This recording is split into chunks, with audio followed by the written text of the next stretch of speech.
Hey guys, welcome back to my channel. In today's video, we are going to learn how to solve a 4x4 using the Yao method.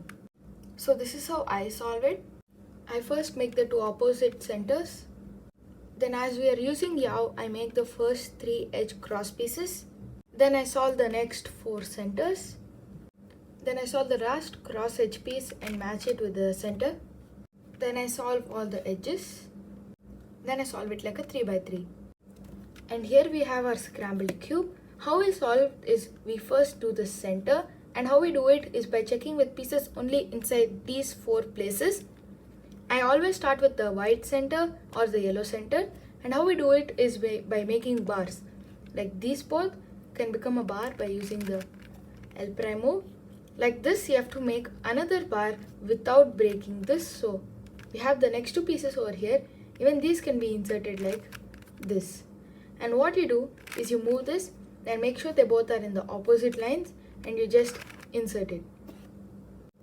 And while inserting, if you get a case like this, what you can simply do is an R prime move, and that would solve it. And once we make the white center, we put the white center down and do the same thing with the yellow center, and again with bars. So we find a piece, yellow piece. Yeah, here there is one and the other one over here. So notice that this thing is down over here and this thing is over here. So actually if we do an R to move, this piece would come here. So what we would do is make sure that this piece comes here, because we need to make like a bar. So what you do is a U2 and brings this piece here, and then you put this piece with an R2 over here, and then you get a bar. Once you get the bar, you can insert it with an R move. But then make sure you move this bar again to this side and do an R prime move to restore the center.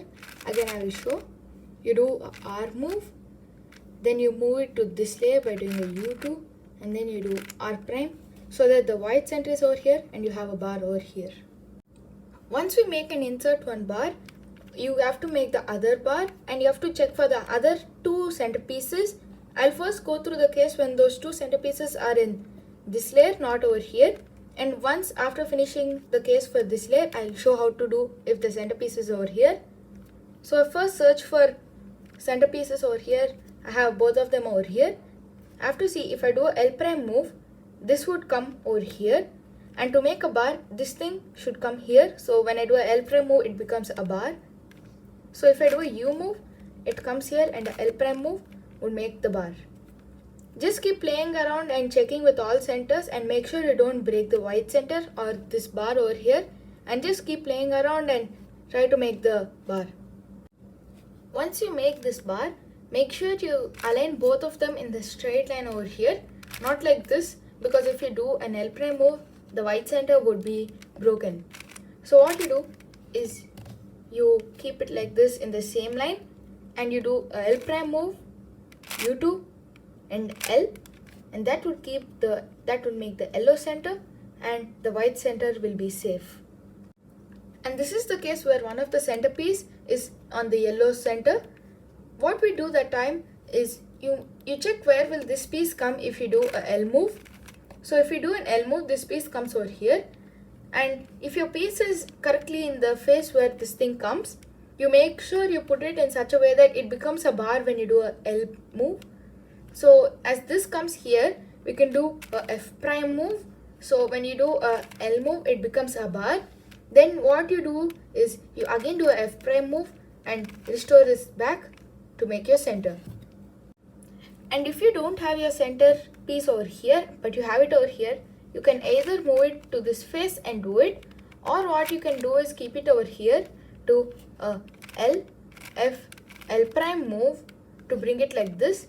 Then you can just normally pair it up by doing L prime move, and then you insert it how I told you, put it vertically, and then you do R, U2, R prime, and that would make your 2 opposite centers. Once you finish 2 opposite centers, make sure you hold the white side towards your left, and then we make the 3 cross edge pieces. And I remember this pattern, which I first make the 2 blue edge pieces. I'll match these both, because if you see in a 3x3, if the if the white side is towards your left and you have blue towards you, your opposite color would be green, and then on top it would be orange, and below it would be red. You just remember this so that it will become easier to solve the cube. So once you do it, you have this piece here and this piece here.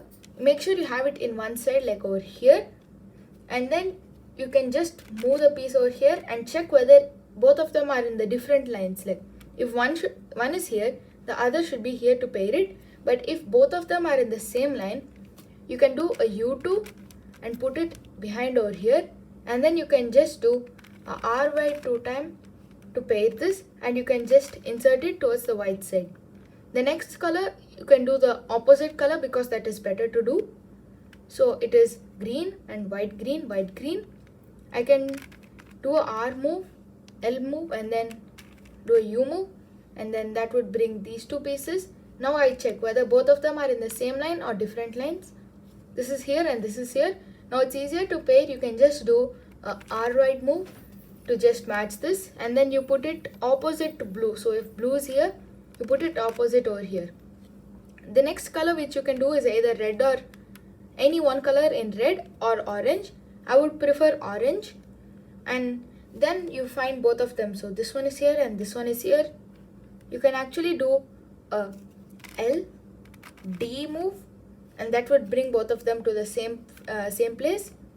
Now you see both of them are in the same side, so you can do a U2 and a RY2 time. That would pair it, and make sure you now pair it properly as orange. If it's like this, orange should be on top of blue, so you have to remember that, and then you put orange on top of blue, and then you can do R2 and you can make your 3 edge pieces. While making the centers, I go through the BRGO pattern. So B means blue, and then R means red, G means green, and O means orange. So I first make the blue center, and make sure you keep your cross unsolved edge over here, because if it's over here and if we do it, this thing will break. So again we do it by making bars. We have these two and we can pair them up by, this will go here, this should come here to make a bar. So we can do a U prime move and push this up to make one bar, and you search for the other things. Okay, so we have our bar done over here, but make sure you don't do a D prime move like this and do R2, because that would break our orange edge piece. So what you can do is, instead of that, you move this whole unsolved edge over here. You can do the F prime move, again bring this back up and do RY2 time to solve your blue center. And as the pattern goes, it says the next thing should be red, and red will come below this over here. So make sure you push this like this, and then you'll get another free center with your unsolved edge. And we have already a bar over here. Once you insert this bar, make sure you do a U2 and again move this piece back, as that would not break the blue center, and you would again do the bar. So I have a piece like this over here. What I can do is R prime, U prime, R, and that would pair this up. I can do a U, and then you see this is over here, this is over here. You can't directly insert it like this because that would break the blue center. So what you can do is you do a U2 and keep them both in the same side and do R2, U2, RY2 time, and that would solve your red center also. Next, as the pattern goes, it's green. So again I move this up, and now I'm making the green center. If you have like this, a L over here and a L over here, and if it's correct, like green center should come here and orange should come here, and if it's like 3/4 of the color is same, then it's a very good case. What you can do is you can match the bar of the bottom color. Like this is over here, it is orange, and we can make a bar with this by putting them like this and doing R, U prime, R right prime, and that would make the two centers. And if you have a case like this where all the bars are solved and it's like this, make sure you again have it vertically, and then you have to have the green center over here, So you move this up, do a U2 and move this back down, and that would solve the center. And if you have the centers wrong, like you have the orange over here and actually green should be over here, what you can do is you can take the bar, the correct color bar like this over here by doing a R white, U2, R white prime, and that would bring the 3/4 position, and that can easily solve the centers.